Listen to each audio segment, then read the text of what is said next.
नर्से सब। तो आज से हम नॉरसेट के लिए जो मॉडल पेपर है वो स्टार्ट करेंगे, क्योंकि आपका ऑफिशियल अनाउंसमेंट आ गई है नॉरसेट 2021-2022 के लिए। तो 2021 में ही आपके फॉर्म फिलअप होना है। फॉर्म फिलअप स्टार्ट हो गए 16 अक्टूबर से, लास्ट डेट है 30 अक्टूबर। तो आप लोग फॉर्म फिलअप कीजिए। एग्ज़ाम डेट है 20 नवंबर 2021, 20 नवंबर 2021। अब बात हम करेंगे सिलेबस की कि आपके नॉरसेट 2021 के लिए सिलेबस क्या रहेगा।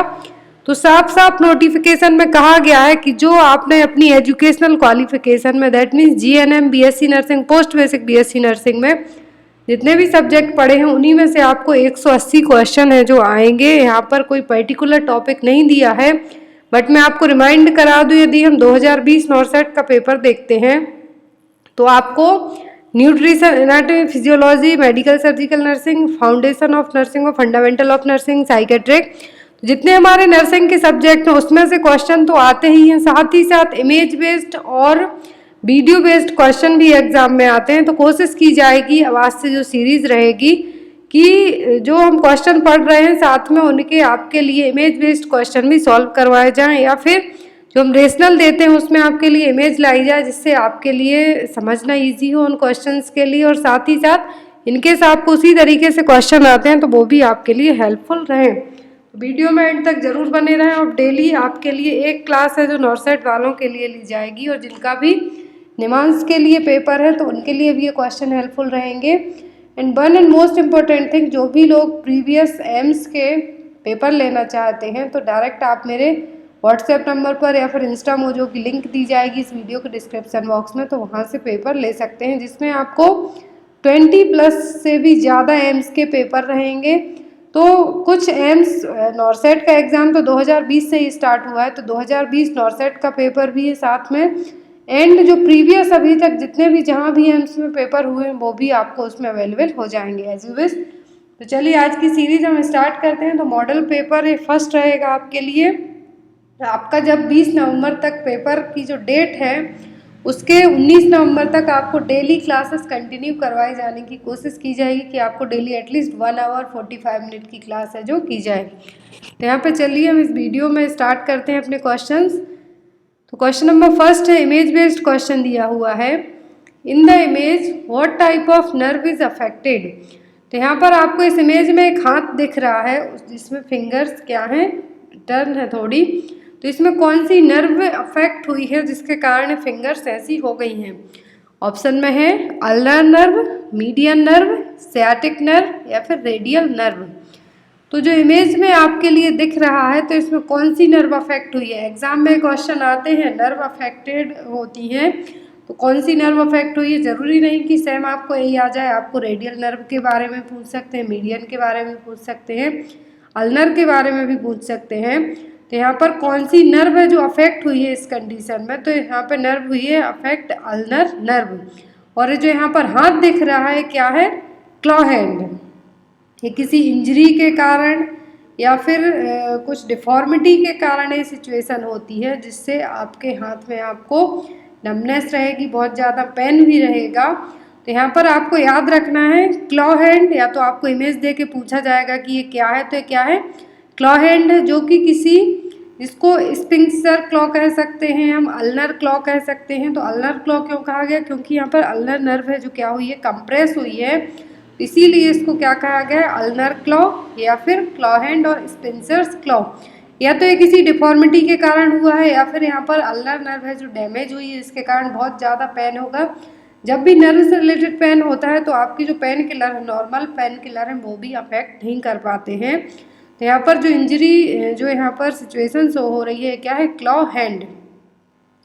नेक्स्ट है यहाँ पर, नेक्स्ट क्वेश्चन में जाने के पहले मैं आपको बता दूं कि जितने भी क्वेश्चन अब जो हमारी सीरीज रहेंगे उनमें आपके लिए हर एक जो सीरीज में एटलीस्ट 4 से 5 क्वेश्चन आपके इमेज बेस्ड भी कवर किए जाएंगे, क्योंकि 25 to 30 क्वेश्चन लास्ट टाइम जो पेपर हुआ था 2020 नॉरसेट का, उसमें आपके लिए इमेज बेस्ड और वीडियो बेस्ड क्वेश्चन भी आए थे। वीडियो बेस्ड क्वेश्चन में आपको एक वीडियो प्ले किया जाएगा, उसमें आपको कोई सा भी प्रोसीजर होते हुए दिखाया जाएगा और पूछा जाएगा कि कौन सा प्रोसीजर परफॉर्म हो रहा है। तो उस टाइप से। तो यहाँ पर जो इमेज शो हो रही है क्या है, क्लॉ हैंड है, किसी इंजरी या फिर कुछ डिफॉर्मिटी के कारण सिचुएशन हुई है और इसमें अल्नर नर्व अफेक्ट होती है, इसीलिए इसको अल्नर क्लॉ भी कहा जाता है। Next is in intra articular route of drug administration injection is given into. तो इंट्रा आर्टिकुलर रूट में यदि कोई इंजेक्शन दिया जा रहा है, रूट ऑफ ड्रग एडमिनिस्ट्रेशन क्या है यहाँ पर, इंट्रा आर्टिकुलर, हमने इंट्रा मस्कुलर पढ़ा, इंट्रा वीनस पढ़ा, इंट्रा ओसियस पढ़ा, इंट्राथीकल पढ़ा, बट यहाँ पर है इंट्रा आर्टिकुलर। तो कौन सा जो यहाँ पर intra articular route of drug administration अपनाया गया है, intra articular route of drug administration में मेडिसिन कहाँ इंजेक्ट की जानी है, ऑप्शन में है आर्टरीज, जॉइंट्स, एरियोलर टिश्यू या फिर एट्रिया।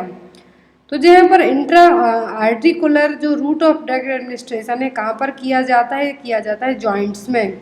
कभी कभी कुछ कॉर्टिकोस्टेरॉइड्स हैं या फिर कुछ एंटीबायोटिक्स हैं जिनको डायरेक्टली जॉइंट में ही एडमिनिस्टर किया जाता है, जैसे कि हाइड्रोकॉर्टिसोन दिया जाता है तो सीधा जो रूमेटिक अर्थराइटिस की कंडीशन है तो उसमें कहाँ पे दिया जाएगा, जॉइंट्स में ही इस इंजेक्शन को इंजेक्ट किया जाएगा।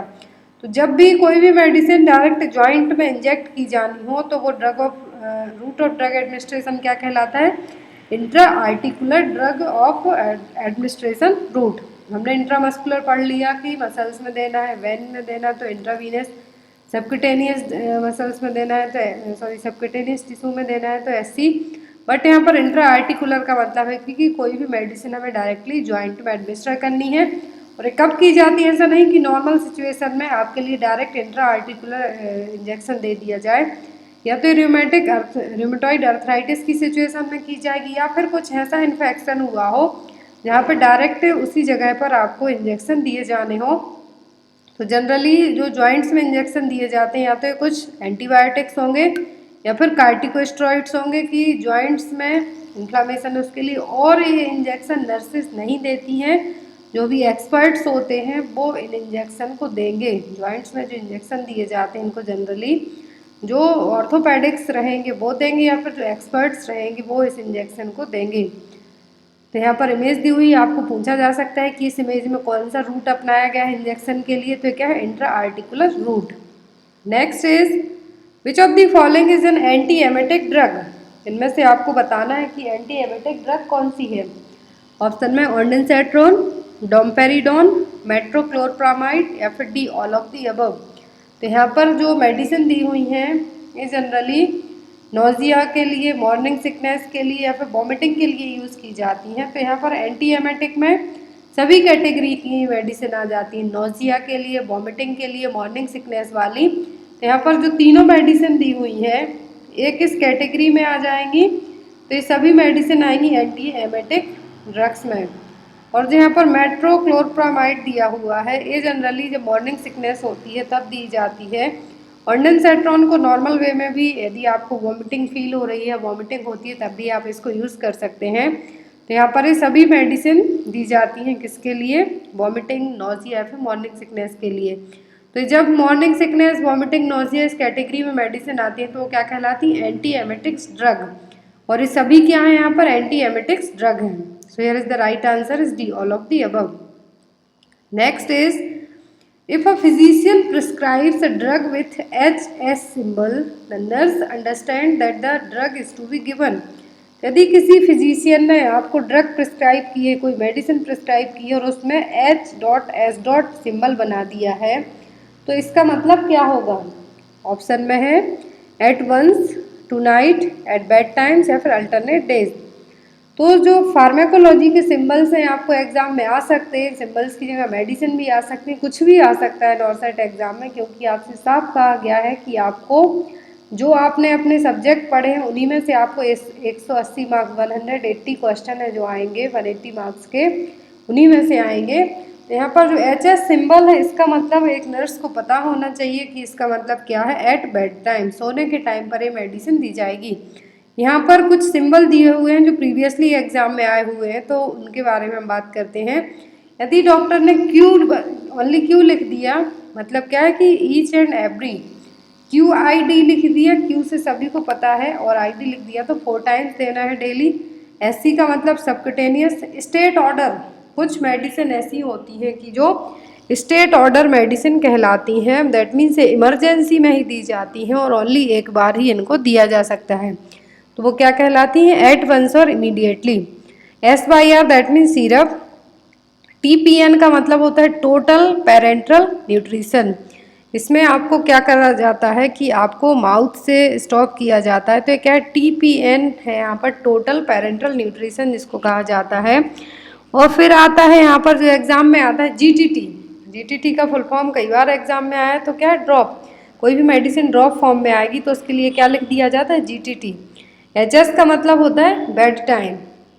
NPO का मतलब होता है नथिंग बाय माउथ, नील पर ओरल। तो यहाँ पर जो बेसिकली टर्म्स हैं जो एग्जाम में आते हैं, तो इनमें से मैं आपको बता देती हूँ।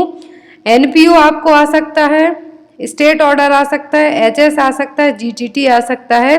बाकी सभी टर्म आपको याद है, बट थोड़ा सा डिफिकल्ट टर्म, इसलिए आपको इनके लिए याद रखना होगा, एग्जाम में आपके चांसेस ज़्यादा हैं आने के। Next is in Bell's palsy which cranial nerve is compressed और डैमेज्ड। बेल्स पाल्सी की सिचुएशन में जनरली जो बेल्स पाल्सी की सिचुएशन है उसमें क्या है? आपका जो फेस है पैरालिसिस होने के चांसेस ज़्यादा हो जाते हैं फेस पर। बेल्स पाल्सी में कौन सी क्रेनियल नर्व अफेक्ट हो रही है, कंप्रेस हो रही है कि डैमेज हो रही है, तो उस नर्व का नाम आपको बताना है। ऑप्शन में 7th cranial nerve, 5th cranial nerve, vagus nerve या फिर हाइपोग्लोसल नर्व। यहाँ पर जो नाम दिए हुए हैं सभी cranial nerve, total 12 cranial nerve होती हैं। तो यहाँ पर जो क्रेनियल नर्व है बेल्स पाल्सी में जो नर्व अफेक्ट होगी वो होगी फेसियल नर्व और 7th क्रेनियल नर्व। सभी को पता है कि टोटल जो 12 क्रेनियल नर्व्स होती हैं, तो बेल्स पाल्सी में क्या होगा? जो फेसियल नर्व है जिसको क्या कहा जाता है? 7th क्रेनियल नर्व कहा जाएगा। ये किसी इंजरी के कारण, एक्सीडेंट के कारण या फिर कुछ अदर वे के कारण या तो कंप्रेस हो जाती है, मतलब कि दब जाएगी, या फिर डैमेज हो जाएगी। तो ऐसी सिचुएशन में क्या होगा? फेस पे पैरालिसिस होने के चांसेस ज़्यादा रहेंगे। सैगिंग फेस रहेगा एग्जाम में, यदि आपको आए कि सैगिंग फेस किस सिचुएशन में होगा, तो ये रहेगा आपके लिए बेल्स पाल्सी में इस तरीके से। या तो इमेज दे दी जाएगी, पूछा जाएगा कि ये कौन सी सिचुएशन है, तो ये क्या है? Bell's palsy.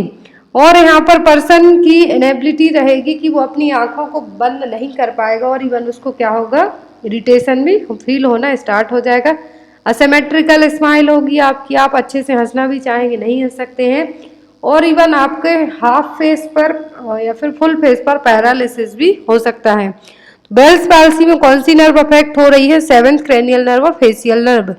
अब बात करेंगे हम जो 12 क्रेनियल नर्व हैं, कौन से नंबर पर कौन सी नर्व आती है, तो एग्जाम में आ सकता है आपको। First is olfactory, second is optic जो कि विजन के लिए हेल्पफुल है, third is oculomotor, fourth is trochlear, fifth is trigeminal, sixth is abducens, seventh is facial. And 8th number पर जो क्रेनियल नर्व आएगी वो होगी वेस्टिबो कोक्लियर। 9th नंबर पर ग्लेसोफेरेंजियल। बैगस है जो सबसे लार्जेस्ट नर्व है, फिर आती है 11th पर एसेसरी और लास्ट इज हाइपोग्लोसल नर्व। तो टोटल 12 क्रेनियल नर्व है। यहाँ पर आपको यदि पर्टिकुलर पूछा जाता है, इमेज दे दी जाती है, या तो कहा जाएगा कि कौन सी नर्व अफेक्ट हो रही है यहाँ पर, तो ये 7वें नंबर की और 7th क्रेनियल नर्व। और सिचुएशन क्या है? Bell's palsy. और इसमें पर्सन के फेस पर पैरालिसिस की सिचुएशन भी हो सकती है। और यहाँ पर क्या है? फेसियल मसल वीकनेस के कारण unexplained episode of facial muscle weakness और पैरालिसिस की सिचुएशन है एक टाइप से। और जनरली ऐसा नहीं है कि आपको बहुत पहले से रहेगी, ये जनरली आपको सडनली स्टार्ट होगी और 48 घंटों के अंदर ही बहुत ज़्यादा वर्सनिंग और बहुत ज़्यादा खतरनाक सिचुएशन भी ले सकती है, जिसमें आपके फेस पर पेन भी होगा, हेड पेन, फेस और हेड, ये सभी चीज़ें यहाँ पे अफेक्ट होंगी। यहाँ पर अब हम बात करेंगे, हमने यहाँ पर 7th क्रेनियल नर्व डैमेज और कंप्रेस होने की बात की। अब यहाँ पर कुछ हम अदर इमेज देखते हैं जो एग्जाम में आ चुकी हैं कई बार, एम्स एग्जाम में, ESIC एग्जाम में। तो यहाँ पर जो इमेज दी हुई है क्या है? Carpal tunnel syndrome. आपको यहाँ दिखा दिया जाएगा, कहा जाएगा कि यहाँ पर कौन सी नर्व है जो कंप्रेस हो रही है, तो यहाँ पर मीडियन नर्व है जो कंप्रेस हो रही है, जिसके कारण हाथ में, हथेली में आपकी पेन रहेगा, नमनेस रहेगी, और आपको बहुत ही ज़्यादा नमनेस और पेन के साथ साथ आपको वहाँ पर रेडनेस होने के चांसेस भी हो सकते हैं। कभी कभी क्योंकि यहाँ पर क्या है, आपकी जो मीडियन नर्व है कंप्रेस हुई है। तो इमेज आपको दी जाती है, यदि पूछा जाता है तो ये क्या सिचुएशन है, तो ये कार्पल टनल सिंड्रोम। और ये क्यों हुई है? Due to compression of median nerve for long time. यदि आपके हाथ में जो मीडियन नर्व है हथेली पर, यहाँ पर यदि बहुत लंबे टाइम से कुछ जो मीडियन नर्व में कंप्रेशन रहा हो, कुछ इंजरी लग रही हो, उसके कारण कार्पल टनल सिंड्रोम की सिचुएशन होगी। नेक्स्ट है क्यूबाइटल टनल सिंड्रोम। जो क्यूबाइटल फोसा है, यहाँ पर क्यूबाइटल टनल है, यहाँ पर जो नर्व अफेक्ट होगी जो किसके कारण है, तो अल्नर नर्व के कारण। आपको याद रखना है मीडियन नर्व के कारण यहाँ पर क्या हुआ, carpal tunnel syndrome. Cubital tunnel syndrome में अल्नर नर्व अफेक्ट होगी, इंजरी होगी कुछ, उसके कारण यहाँ पर इवन उसके कारण पूरे हाथ में ही आपके पेन रहेगा। जो यहाँ पर मीडियन नर्व है उसके कारण आपकी ओनली रिस्ट में दर्द होने के, पेन होने के चांसेस ज़्यादा है नमनेस के। बट क्यूबाइटल टनल सिंड्रोम में आपका फुल हैंड है जो अफेक्टेड होगा, और किसके कारण होगा, अल्नर नर्व के कंप्रेस और डैमेज और इंजरी होने के कारण। नेक्स्ट यहाँ पर फुट ड्रॉप। ये देखिए एक और इमेज दी हुई है। फुट ड्रॉप किसके कारण होता है? Due to injury to arterial tibial nerve.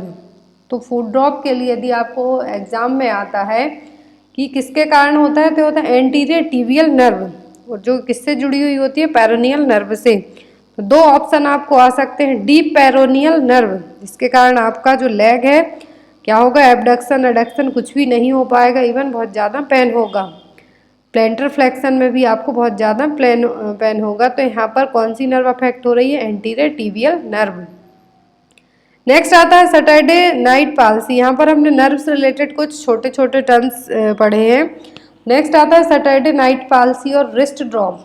ये आपका हाथ है जो लटका हुआ सा रहेगा, ये किसके कारण हो रहा है? रेडियल नर्व में इंजरी होने के कारण। रिस्ट ड्रॉप जिसको हम कहते हैं, रेडियल नर्व यदि कंप्रेस होती है तो क्या होगा? सैटरडे नाइट पाल्सी और रिस्ट ड्रॉप। यदि आपकी जो एंटीरियर टिबियल नर्व अफेक्ट होती है तो foot drop. And cubital tunnel syndrome में अल्नर नर्व अफेक्ट होगी, और जो कार्पल टनल सिंड्रोम है यहाँ पर लॉन्ग टाइम से मीडियन नर्व। एंड जो वेल्स पाल्सी है तो इसमें 7th नंबर की क्रैनियल नर्व। आई होप आपके लिए जो नर्व से रिलेटेड प्रॉब्लम है समझ में आ गई हूँ, क्योंकि एग्जाम में इमेज देके भी आपको पूछ सकते हैं। Next is which cells secrete the hormone somatostatin hormone. तो सोमेटोस्टेटिन हार्मोन को कौन सीक्रेट करेगा? ऑप्शन में है alpha cells of islets of Langerhans, beta cells of islets of Langerhans, delta cells of islets of Langerhans, या फिर gamma cells of islets of Langerhans. तो इसके पहले मैं आपको बता दूं कि जो सोमेटोस्टेटिन हार्मोन है, तो सोमेटोस्टेटिन हार्मोन कहाँ से सीक्रेट किया जाता है, यहाँ पर यही पूछा गया है, और कौन सी सेल्स इसको सीक्रेट करेंगी। तो सोमेटोस्टेटिन हार्मोन को सीक्रेट करेंगी delta cells of Langerhans, islets of Langerhans sorry. तो सोमेटोस्टेटिन हार्मोन है, पैंक्रियास की डेल्टा सेल्स इनको सीक्रेट करती हैं। और एक क्या काम करता है? ग्लूकागॉन और जो इंसुलिन है इनको इनहिबिट करने का काम करता है कौन? सोमेटोस्टेटिन। पैंक्रियास में जनरली 3 अलग अलग टाइप के हार्मोन सीक्रेट होते हैं, बट जो मेन 3 हार्मोन है पैंक्रियास में, जो आइसलेट्स ऑफ लैंगरहैंस सीक्रेट करेगा। तो आइसलेट्स ऑफ लैंगरहैंस में 3 टाइप्स की सेल होंगी, अल्फा, बीटा एंड डेल्टा। तो यहाँ पर आपके लिए बताया गया है कि अल्फा सेल्स क्या सीक्रेट करेंगी, तो अल्फा करेंगी ग्लूकागॉन का secretion, beta cells of islets of Langerhans करेंगी इंसुलिन का, और जो लास्ट डेल्टा सेल्स है वो सोमेटोस्टेटिन का सीक्रेशन करेगी। तो यहाँ पर आपको याद रखना है कि इनका काम क्या है। जो अलग अलग यहाँ पर हार्मोन है अलग अलग चीज़ों के लिए रिस्पॉन्सिबल है। इंसुलिन ग्लूकागॉन में दोनों ब्लड ग्लूकोज लेवल को मेंटेन करके रखते हैं, और जो सोमेटोस्टेटिन है ये क्या करता है? इंसुलिन और ग्लूकागॉन का जो रिलीज होगा, जो सेल्स रिलीज करेंगे उनको इनहिबिट करने की कोशिश करेगा, इनके अपोज में काम करेगा। तो तीनों सेल्स कहाँ पर है? सॉरी, आइसलेट्स ऑफ लैंगरहैंस कहाँ पर है? तो ये पैंक्रियाज में। और पैंक्रियाज के जो आइसलेट्स ऑफ लैंगरहैंस है 3 टाइप की सेल्स रहेंगी यहाँ पर, alpha, beta, delta. Alpha secret करेगी ग्लूकागॉन, बीटा सीक्रेट करेगी इंसुलिन, एंड सोमेटोस्टेटिन को सीक्रेट कौन करेगा? Delta sales. इनके काम क्या है? तो जो इंसुलिन और ग्लूकागॉन है जो अल्फा और बीटा सेल्स ने सीक्रेट किया, तो तो उन जो इंसुलिन और ग्लूकागॉन है उनके इनहिबिट करने का काम कौन करेगा? सोमेटोस्टेटिन। यदि आपसे फंक्शन पूछा जाता है सोमेटोस्टेटिन का तो ये एक मेन फंक्शन है। Next is the third period of infectious process characterized by development of specific sign and symptom. Third period पूछा है यहाँ पर इन्फेक्शियस प्रोसेस का जिसमें स्पेसिफिक साइन एंड सिम्टम है जो डेवलप होंगे। ऑप्शन में incubation period, illness period, prodromal period या फिर कन्वल्जेंट पीरियड। तो यहाँ पर स्टेज होती हैं, 4 स्टेज होती हैं इन्फेक्शियस प्रोसेस की। तो यहाँ पर इन्फेक्शियस प्रोसेस की आपसे थर्ड स्टेज और थर्ड पीरियड पूछा है तो क्या है? Illness period. क्या होगा? Illness period.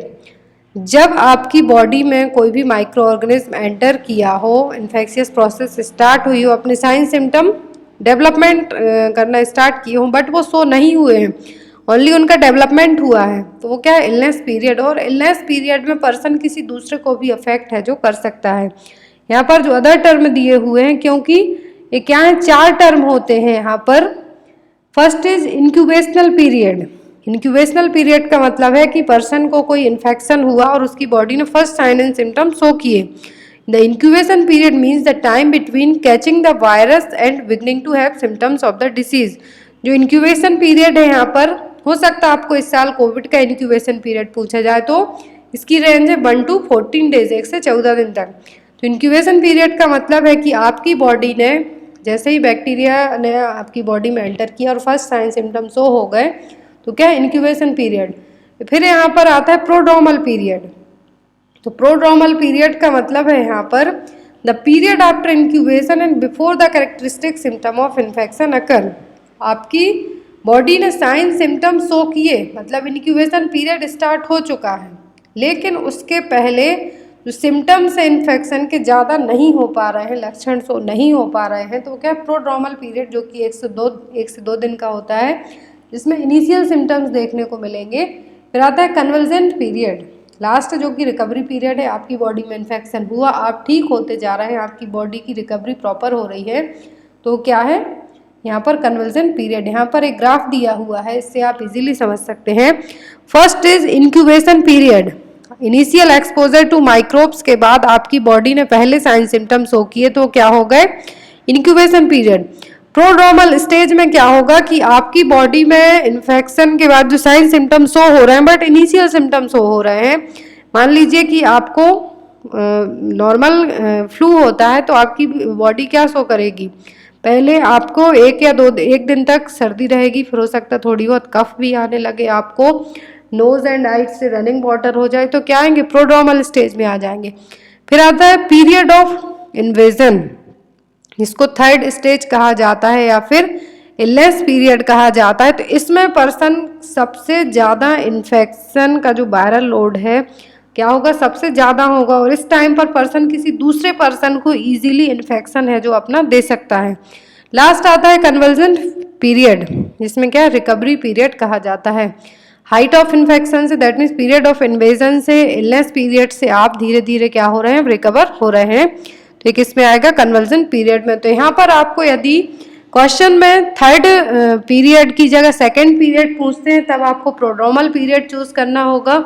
यदि आपसे फर्स्ट पूछते हैं तो इंक्यूबेशन चूज करना है, लास्ट पूछते हैं तो कन्वल्जेंट पीरियड और रिकवरी पीरियड आपको बताना होगा। इस ग्राफ से आपको इजीली याद होना चाहिए।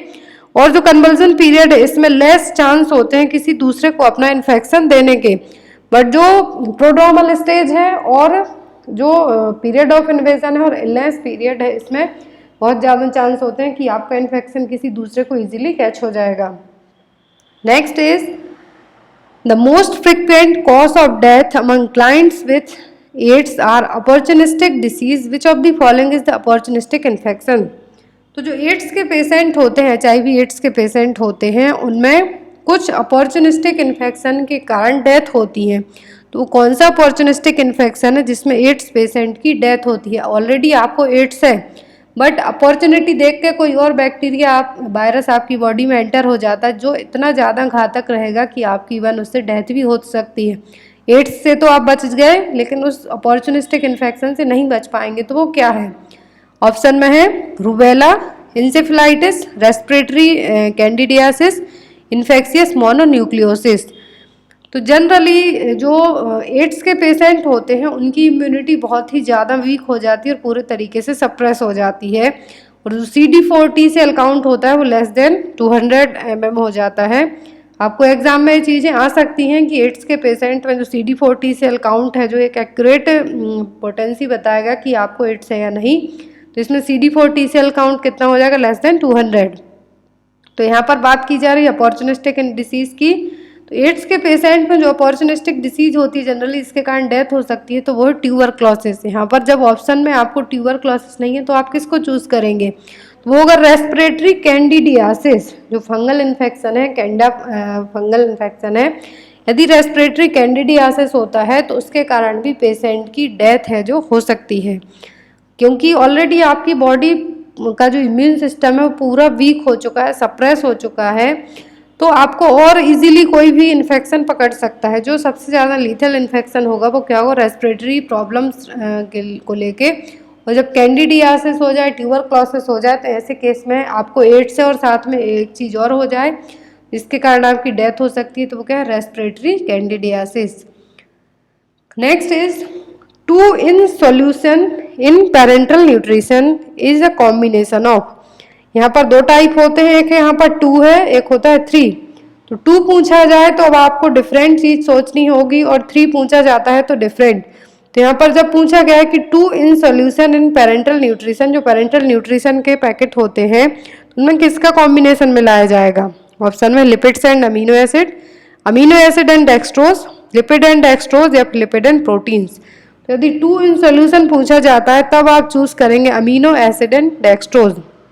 अमीनो एसिड किसकी पूर्ति करेगा, प्रोटीन की, और डेक्सट्रोज क्या है, ग्लूकोज रहेगा जिससे आपको एनर्जी मिलेगी। तो यहाँ पर 2 टाइप के फॉर्मूला यूज किए जाते हैं, 2 and 3।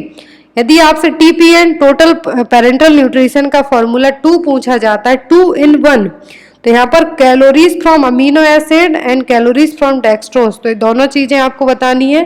और अमीनो एसिड से कितनी कैलोरी मिलती है, तो 20 to 25%, और डेक्सट्रोज से 75 to 80%। यदि आपसे पूछा जाता है TPN formulation with lipid, without lipid में क्या आएगा, amino acid and dextrose. With lipid में पूछा जाता है 3 in 1। यहाँ पर यदि 2 in 1 आता है तो अमीनो एसिड और डेक्सट्रोज, 3 in 1 आता है तो आपको बताना है amino acid, lipid and dextrose. इसमें यदि आपको एक ही चीज़ याद रखनी है, विदाउट लिपिड और लिपिड। विदाउट लिपिड में अमीनो एसिड और डेक्सट्रोज, विथ लिपिड में आपको लिपिड को और ऐड कर देना है। फिर आता है कि कैलोरी कितनी मिलेगी, तो अमीनो एसिड से सेम कैलोरी मिलेगी बट लिपिड से 20% कैलोरी आपको मिल जाएगी, जो कि डेक्सट्रोज से कम हो कर दी जाएगी। तो यहाँ पर 55 to 60% टोटल पेरेंटल न्यूट्रिशन। ये दोनों चीज़ें याद रखें कि विदाउट लिपिड में क्या कंटेंट होगा और विथ लिपिड में क्या कंटेंट होगा। यहाँ पर इमेज दी हुई है टोटल पेरेंटल न्यूट्रिशन की। हो सकता है आपको ये TPN का बैग दे दिया जाए, पूछा जाए कि ये है क्या। Next is donation of patients on blood prior to his scheduled surgery is. तो पेशेंट अपना खुद का ब्लड क्या कर रहा है, डोनेट कर रहा है किसी सर्जरी के पहले से उसको पता है कि उसकी सर्जरी शेड्यूल है, और हो सकता है उसको बाद में ब्लड की ज़रूरत पड़े आफ्टर द सर्जरी, और उसकी बॉडी में सफिशिएंट ब्लड है तो वो पहले से ही उस ब्लड को डोनेट करके रख देगा। तो उसके लिए क्या है जो कहा जाएगा, तो ऑप्शन में है ऑटोलोगस, हेट्रोलोगस, मोनोलोगस या फिर होमोलोगस। तो इस तरीके की, मान लीजिए किसी की सर्जरी होनी है और उसने अपनी सर्जरी के पहले ही अपना खुद का ब्लड है जो क्या करवा है, ब्लड बैंक में स्टोर करवा दिया है निकलवा के, तो कौन सा है जो डोनर कहलाएगा, डोनेशन ऑफ पेशेंट्स क्या कहलाएगा, तो ये कहलाएगा ऑटोलोगस, क्योंकि उसने अपना सेल्फ ब्लड है जो उसको बाद में, ऑटोलोगस ब्लड ट्रांसफ्यूजन का मतलब होता है कि री इन्फ्यूज़न, पहले उसने इन्फ्यूज़ करवाया फिर उसी को वापस उसी के बॉडी में एंटर करवाया जाना है। तो सेम पेशेंट की बॉडी से उसका खुद का अपना ब्लड निकाल के सेम उसी की सर्जरी हो जाती है, उसके बाद उसी की बॉडी में उसको लगा देना, तो क्या है, ऑटोलोगस ब्लड ट्रांसफ्यूजन। और यहाँ पर जो आपका आंसर होगा वो क्या होगा, ऑटोलोगस। यहाँ पर एक और टर्म है एलोजेनिक और होमोलोगस, जो कि क्या है, transfusion of blood taken from a donor to a recipient is called allogenic और होमोलोगस। ऑटोलोगस का मतलब कि सेल्फ की बॉडी से, और होमोलोगस का मतलब है किसी दूसरे डोनर से आप है जो ब्लड ग्रुप लेंगे। फिर आता है यूनिवर्सल ब्लड ग्रुप डोनर और रेसिपिएंट। तो ए बी पॉजिटिव को क्या कहा जाता है? Universal recipient. और ओ नेगेटिव को क्या कहा जाता है? Universal donor. तो ये चीज़ें बेसिक चीज़ें हैं, आप इनको याद रखें। Next is acute condition characterized by diminished production and increased destruction of RBCs triggered by viral infection और folic acid deficiency है। यहाँ पर acute है ना कि acute है, टाइपिंग मिस्टेक के कारण हो गया। तो यहाँ पर क्वेश्चन है कि N acute condition characterized by diminished production and increased destruction of RBC, जो कि किसी वायरल इन्फेक्शन या फिर फॉलिक एसिड डेफिशिएंसी के कारण हुई है। तो यहाँ पर क्वेश्चन सिंपल सा है, थोड़ा सा घुमा दिया गया है कि आरबीसी का प्रोडक्शन क्या हो रहा है? कम हो रहा है, और उनका डिस्ट्रक्शन बहुत ज़्यादा हो रहा है, जो कि किसी वायरल इन्फेक्शन के कारण या फिर फॉलिक एसिड की कमी के कारण हो रहा है। तो ये सिचुएशन क्या कहलाएगी? आरबीसी बन कम रही हैं लेकिन उनका डिस्ट्रक्शन बहुत ही फास्ट तरीके से हो रहा है। तो ऑप्शन में aplastic crisis, splenic crisis, vaso occlusive crisis या फिर एड्रिनल क्राइसिस। तो जब आपकी बॉडी में क्या हो रहा है? प्रोडक्शन कम हो रहा है आरबीसी का, डिस्ट्रक्शन ज़्यादा हो रहा है, जो कि किसी वायरल इन्फेक्शन या फिर फॉलिक एसिड कमी के कारण हो रहा है। तो क्या है? Aplastic crisis.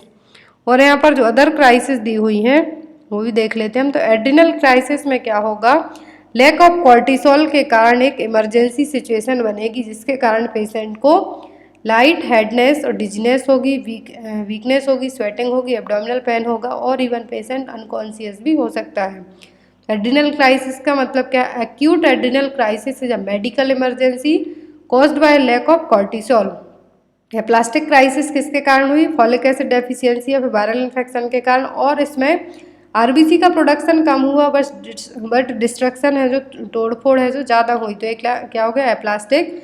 एड्रिनल में कॉर्टिसोल की कमी के कारण सिचुएशन होगी। थर्ड आता है वैसो ऑक्लूसिव क्राइसिस।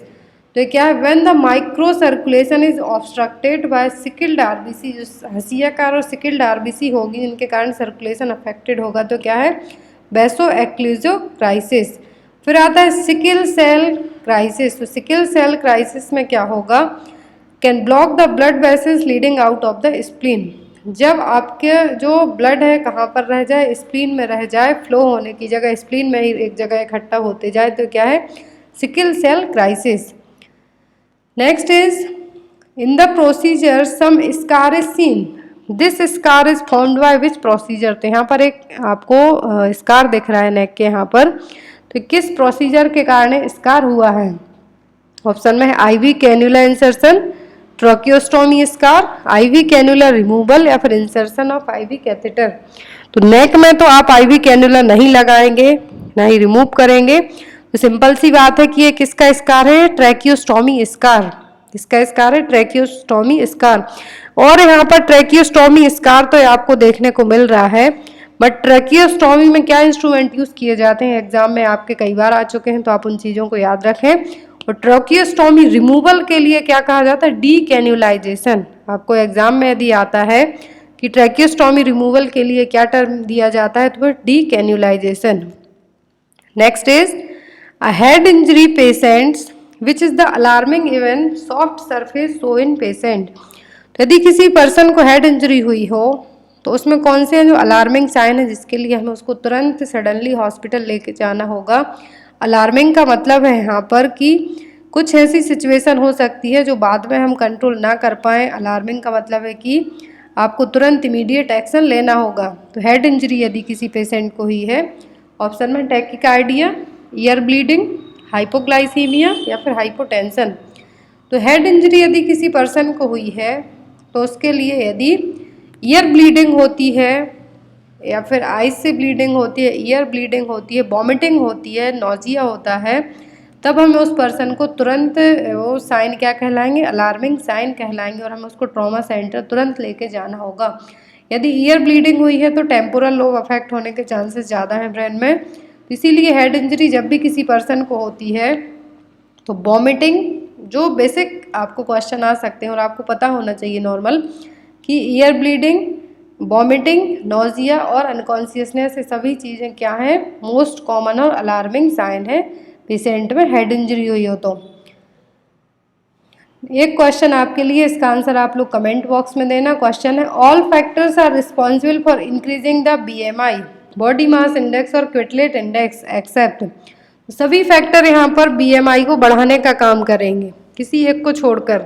ऑप्शन में है फीवर, हाइपरथायरॉयडिज्म, प्रेगनेंसी या फिर फास्टिंग। मतलब कि जितने यहाँ पर फीवर है तो आपकी बीएमआई बढ़ेगी या घटेगी, आपको पता होना चाहिए। हाइपरथायरॉयडिज्म में जो बॉडी मास इंडेक्स से बढ़ेगा कि घटेगा, प्रेगनेंसी में बढ़ेगा कि घटेगा, या फिर फास्टिंग में। तो इसका आंसर आप लोग कमेंट बॉक्स में ज़रूर देना।